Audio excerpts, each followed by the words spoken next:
Hello, welcome to the Owatonna Today Show. I am your host, Francy Hall, and also welcome to the first unofficial day of summer. It is June 1st, and hopefully the weather will start cooperating and acting like it's June. We have a really great show for you today. We have Senator Vicki Jensen with us, and there's a lot going on at the Capitol, so we've got a lot to talk about, and she'll be with us the whole show. So we're really privileged for that because she's a very busy lady. We want to remind you also that if you have ideas for future shows, if there are events or activities or new things happening in the community, new businesses, etc., give us a call, send us a Facebook message, Twitter with us, and let us know what you would like to see on the show. We'd just love to give you what you want. So for right now, we're going to be back in a minute with Senator Vicki Jensen after a word from our sponsors. Stick with us. I'm Dan Branstad of Carlson Branstad & Company, Certified Public Accountants.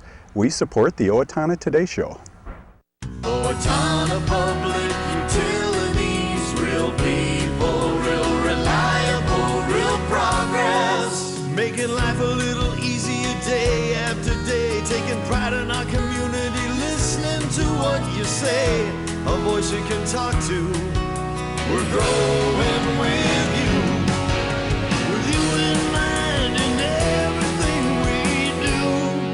Owatonna Public Utilities. Greetings from the Steele County Historical Society. We invite you to visit us and enjoy your county's history at the History Center and Village of Yesteryear. For current exhibits and events, check our website, www.steelehistorymuseum.org. Welcome back. We are joined now by Senator Vicki Jensen. Thank you so much for being here, Yes, good Vicki. morning. It's great to be here. Yes, we're glad to have you here because people probably have a lot of questions about what's going on at the Capitol. And there's some really good news coming from you about all the great things that you've been able to accomplish. And then there's some mixed bag of stuff of things that did or did not happen during this last session. So, but let's start out. Senator Jensen has actually authored more than 25 bills, right? That's correct. I introduced about 60 bills, but several of those I introduced late for next year. So those were about 12 or so bills. But the good news is, and thing I'm really proud of, is that I was able to get passed off the floor 6, which were passed into law by themselves. But then I also had a lot of bills that were included in the budget bills that were signed into law. So in total, I had 16 that currently are signed into law and 8 more that are waiting because of vetoes, and we'll have to go back, and I can talk about that later, but in total about 24 bills. And that's really an accomplishment. I mean, that's not the norm. Well, and in a year where we have divided government, this is where I think we only passed 80 bills total this session because the House, the House is Republican and we're DFL, so priorities. So I think it's a real indication of the bipartisan work that I've been doing since I've been there, working with Commerce and making sure that I'm working with my counterparts in the House and working with I had a task force that was bipartisan. I was on a rural task force that was bipartisan. So all of that legislation, I think, and that work on a bipartisan basis helped me this year get it passed out of the House and out of the Senate. That's amazing. And be able to pass into law. That is wonderful. I mean, what is it, a fifth of the bills or something that were passed were yours. And what that means is you were actually, this was initiated by you, these were bills that you authored yourself. That's correct. This isn't, well, and some of them that I'm really proud of is I was asking for some money for child advocacy centers. And there's one in Rochester, if you want to go check that out. It's sponsored by the Mayo Clinic and Hospital. And it's a place where if there's a suspicion of some abuse, especially sexual abuse, it's a safe house, so they can go in, your family goes, and it's locked up, so you can be in there, and they do what's called forensic interviewing. And one interviewer asks the questions, and then there's another room through closed circuitry. Anyone that's connected with the case, whether it's law enforcement, prosecutors, medical, mental health, they can all witness and interact with the interviewer so that the child only has one interview that they have to go through. So And that it's interviewer very must help- have some, They do. She might has be their a ear, connection, and then- and they can talk to each other, and they see everything at the same time. So it's done as a group, and then that group gets together and talks about the case and talks about it right at that time in real time. And it has a big impact on those families, and especially for those kids. So that's something I'm extremely proud of, and I'll continue to work on that because I would like to get some satellites set up in greater Minnesota. Rural issues is one of the biggest things that I have been working on and continue to work on. which is so fitting because, of course, we are in rural Minnesota. Right. So you are fighting for us. That's wonderful. Right. And you've got some more I know that you want to tell us about that we want to hear about. One of the other ones in the education bill that I hope gets passed is it's a public-private partnership where we can set up IT academies in our high schools where kids can choose to take a course and get a certification at the end of it. So get certified in, for example, Word and Excel in 9th grade, all the way to, if you take it 9th, 10th, 11th, and 12th, you can be doing database and actual programming. And with that certificate, you can either get work or you can choose, this is something I really want to get a 4-year degree in. I want to be a computer scientist, which is one of the most demanding jobs we have available right Yes, now. And high they can go into that. So they get exposure to that really early, and that's something that I think we really need to do in our schools right now is expose these kids to different experiences where they can do hands-on.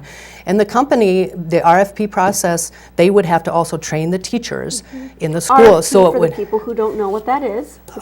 that's where you go out for bids. So this could be any company. It could be Microsoft, or it could be Apple. It could be any database software company. It's just to make sure we have IT academies set up within the schools. And so if the Minnesota Department of Education buys the licensing for it, and then the districts are able to get in at a very low cost.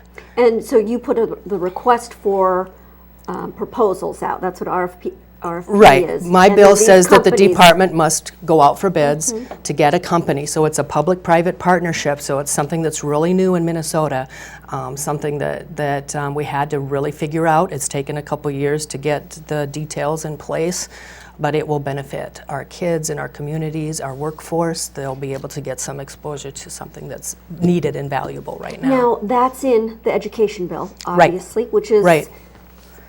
In a holding pattern, we'll call it. Mm-hmm. So what is the likelihood? So if the bill gets passed, if the whole education bill and funding gets passed, are you then guaranteed that this is in there, or is that something that they could take out of it? They're not talking about taking that out, but it would have to get signed into law before it would actually take place. Okay. So that's another one I'm really excited about. The work that I've done in the commerce area as vice chair of commerce, insurance fraud, I've worked on that for 3 years. And there is something in the jobs bill that would allow the Department of Commerce to impose civil penalties for people that are committing and providers that are committing fraud.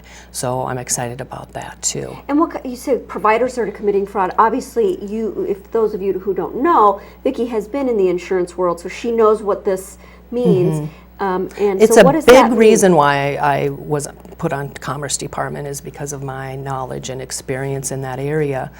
And what kind of fraud is it trying to prevent? For Well, those who don't most understand? of this is because of no-fault legislation that was passed in the 1970s, and we have not updated or changed it since then in Minnesota. There are other states that have a no-fault law, which means that if you're in an accident, your insurance company pays for your medical expenses. It doesn't get sent to court and litigated. It's automatically, if you get taken to the emergency room, your insurance will pay for it. And it was set up that way to ensure that people were comfortable that if they were in an accident, they didn't have to wait for a lawsuit to get settled before they could pay for their medical expenses. So it's a very important law. It's one that we want to keep here, but other states are tightening up on theirs. And these criminals basically know how to get the money, and the money was set up to be given easily and quickly. Well, as soon as you have that opportunity, people figure out how to get in on that. So we have to tighten up what we're doing and make sure that we are imposing the kind of penalty to prevent people or deter them from. Who are the people that are doing it? Are you saying the criminals? Are they individuals who drive cars and then like ram into somebody so that they can then get money, or is this an insurance company that is doing something Well, wrong? and the ones that are having the biggest impact are the ones that are like syndicate crime groups that know how to file false medical claims. So if they know you've been in an accident, they file a claim on your behalf and get the money, and you've never even been to the doctor. I mean, that is something that can happen. And then there are those that they drive the car, stomp on their brakes, you run into them, they claim injury, and so there are those kinds of things. But we will be able to, I think, deter by making sure that we tighten up on some of the things in no fault. So the other thing that we are doing is I was able to pass the task force that's going to look specifically at no fault insurance, and we included medical, because that's what it was really set up to do, was to provide that money if you're in an ambulance or going to the emergency room. We're going to look at rates. Maybe we need to set it up more like work comp, which it isn't like right now, and includes insurance companies, healthcare providers, as many people as we could, law enforcement, to make sure that we're addressing this in the right way and that we're taking all the steps that we can to make sure that there isn't this fraud going on. Because what happens is the insurance companies have to investigate it and they add that to your rate. So all of us pay for this. So if we can deter that, hopefully we can keep our insurance rates from going up too. And it impacts everybody, not just the victim. Absolutely. I mean, anyone who drives, if our insurance rates are affected by this, then we're impacted. That's So correct. What else do we I mean, so many bills that you've got passed. 12 passed, right? Or 16 passed? 16 passed, and then there are 8 that I'm waiting to hear on what's happening there. Yeah. But I've been focusing a lot too on domestic violence, like I said, the Child Advocacy Centers for Child Abuse. But I had a bill that would require the state of Minnesota to make sure and look at their rape kit tests. Other states have taken a look at this and found that they've had some that have not been tested for some reason, and there's been a backlog of that. So this bill would make sure that everyone that tests it is able to report if they have any backlog. And what we're going to do with that is once we have backlog, you mean the victims haven't been tested? No, the Or victims have been tested. Oh, the so rape kits need to be tested yeah, for so someone's accuracy. been, assaulted. They've been through the test kit, and the test kit, for some reason, and we'll find out because part of this bill will say why hasn't it been tested, and we'll get a good idea in Minnesota. There are cities that have had thousands of them that were backlogged, and I don't foresee that we'll have that in Minnesota, but I think it's a good opportunity for us to look at some best practices too, to see if we are doing it well. Other states might be able to glean And we're from going to that. wrap up in a minute and be back with you, but I just Right. want real quick. So the rape kit test needs to be tested for what? Accuracy, or is it Just the what's- DNA testing done. Just oh, geez. Okay, so Right. the woman's been tested. She's got Right. the rape kit, and then they haven't even The lab done hasn't anything done the with work. it. Correct. It's just sitting there waiting to be processed. Yeah. That's- So there's a that's lot of work to crime. do there. Yes. And the DNA is a very new thing that we have to make sure we're doing well. Well, you are doing well, and we're going to be back in just a moment with Senator Jensen to talk more about what's going to be coming up in the special session that's going to be going on, hopefully, soon. So after a word from our sponsors, come right back and join us. Thank you.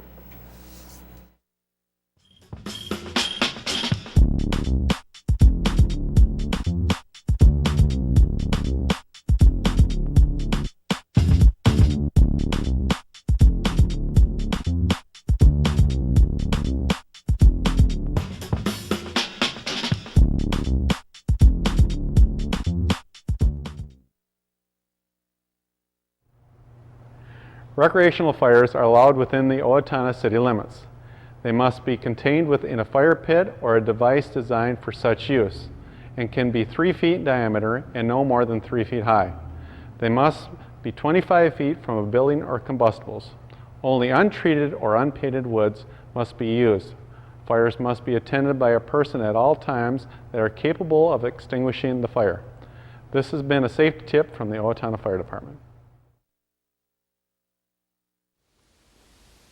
Hello, I'm Glenn Mager. And I'm Michael Mager with the Brick Mager Funeral Home and the Medford Funeral Home.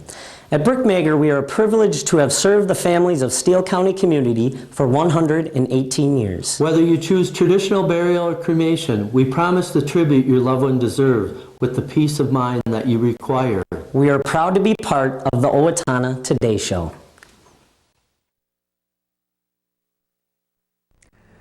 Hi, this is Barry Gillespie, president of ERA Gillespie Real Estate, where our pledge is to save you money, save you time, and simplify your life. And we're proud supporters of the Owatonna Today Show. Hello, I'm David Einhaus with the Owatonna Foundation. Thank you to all of our donors who have helped make Owatonna a better place to live. Will you join us today with a financial gift? Owatonna Foundation is a proud sponsor of the Owatonna Today Show. Welcome back. We are here with Senator Vicki Jensen. We've been talking with her about the many bills that she's passed. She got 16 passed out of the 80 total that were passed for this session for all of the state of Minnesota. So that's amazing how many bills that you personally authored and got passed. And then there are some that are still waiting. As you know, we have a special session coming up because not all the work got done. And so we're going to talk to Vicki about the work that didn't get done, the things that you're hoping to pass in this next session. Well, this is a budget year. So we needed to make sure that we provided the funding for the agencies of the state to make sure that they could do their work. And that's how the process works. We're broken out into different committees, and those committees are given a target number on how much of the surplus they can spend. And it's done that way because every committee would want as much money as possible, so we have to have this set up in a structured way. So the House and the Senate, they get their targets, and they're different targets. And sometimes they're far apart. The Health and Human Services bill this year, we had a $300 million spend that we wanted to do, and the House wanted to cut $1.2 billion. Wow. So the difference between that, once that work is done in each body, the House and the Senate, it comes together and has to be signed into law. In order to do that, we need one bill to send to the governor. So that's when we set up what's called a conference committee.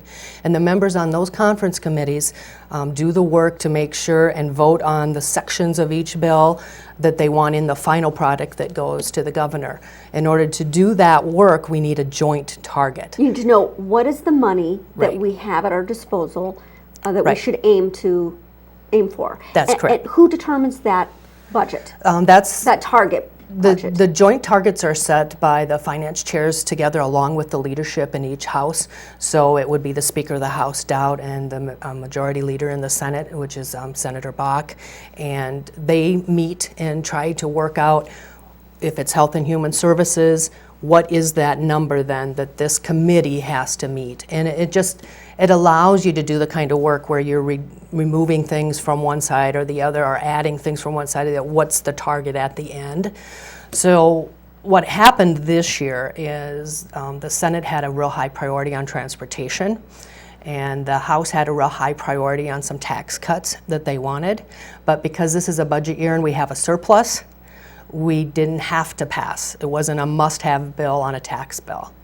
And the transportation, as desperately and as critical as the situation is in the state, they could still continue with a base budget and do their work. So it ended up to be kind of a struggle at that leadership level. So maybe I'm getting this wrong, but are you saying it was kind of held hostage by the House because they didn't get what they wanted in terms of the tax cuts?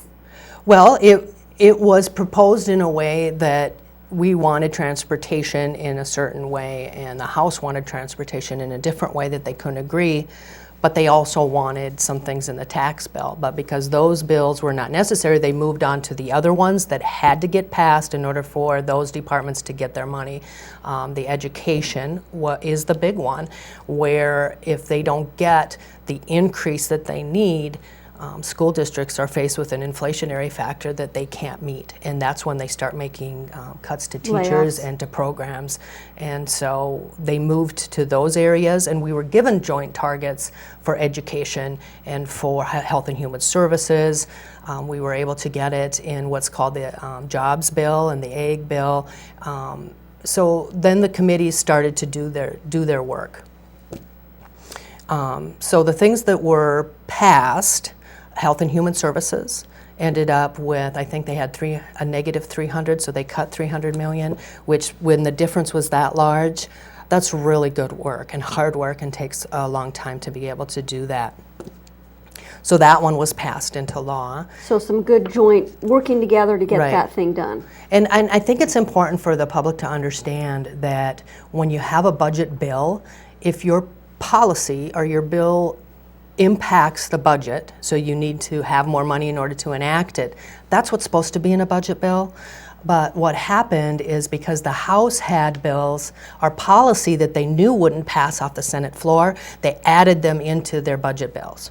So then it becomes a struggle of, well, we'll give you this money for the budget Sure. if you give us this policy. Adding this thing in there to hold it over. So that, and it's yes. negotiating, and that's Sure. what they do, and that's how this process works, and what makes it so hard for the public to understand, and for people at home to think we're not doing our work, and we're not, because you have to. There has to be a reason, and you have to figure out a way to get somebody that might have a little bit of different opinion about how we process or how we do this to vote for it.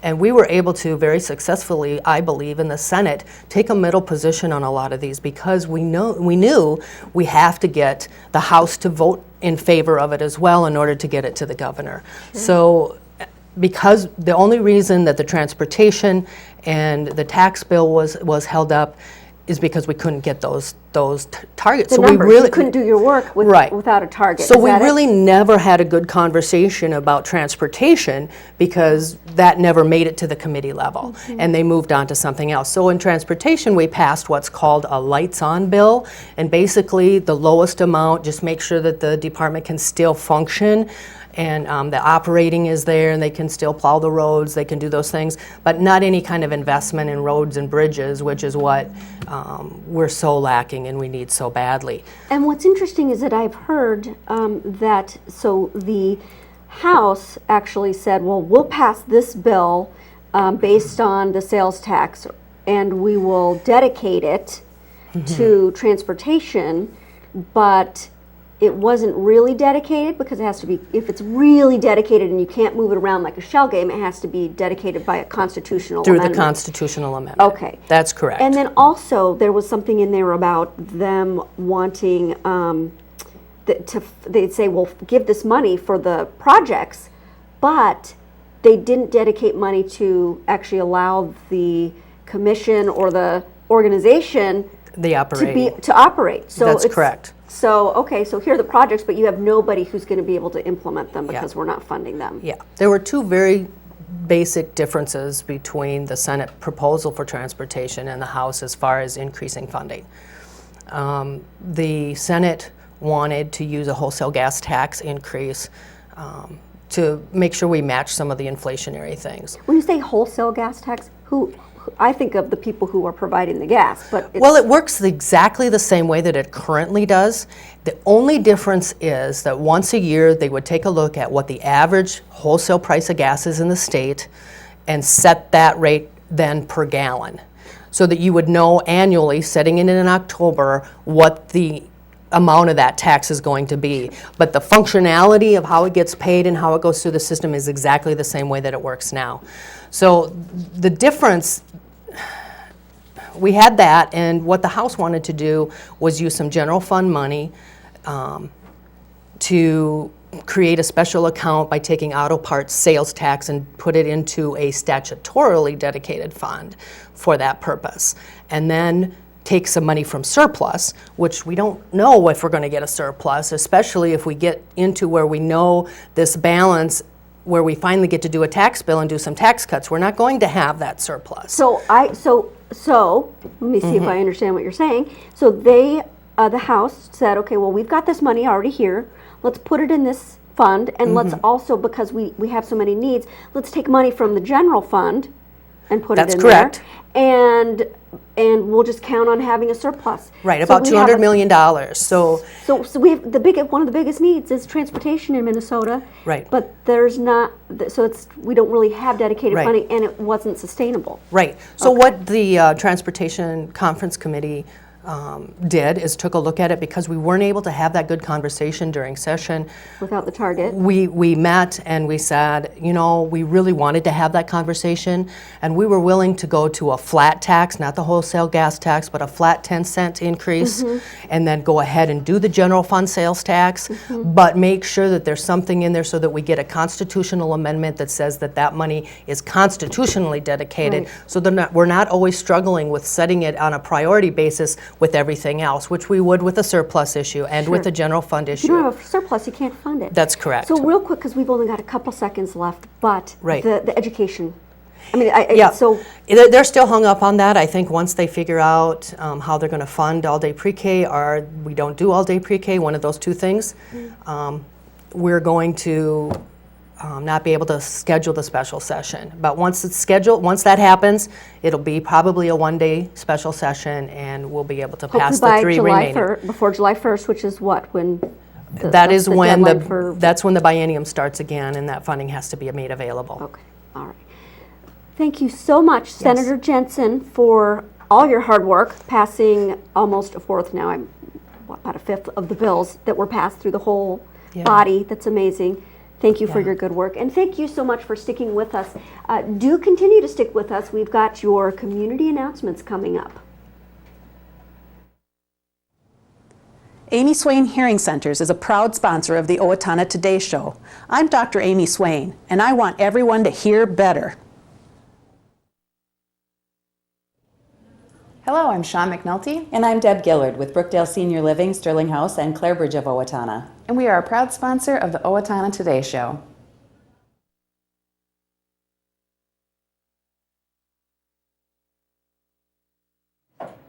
Welcome back.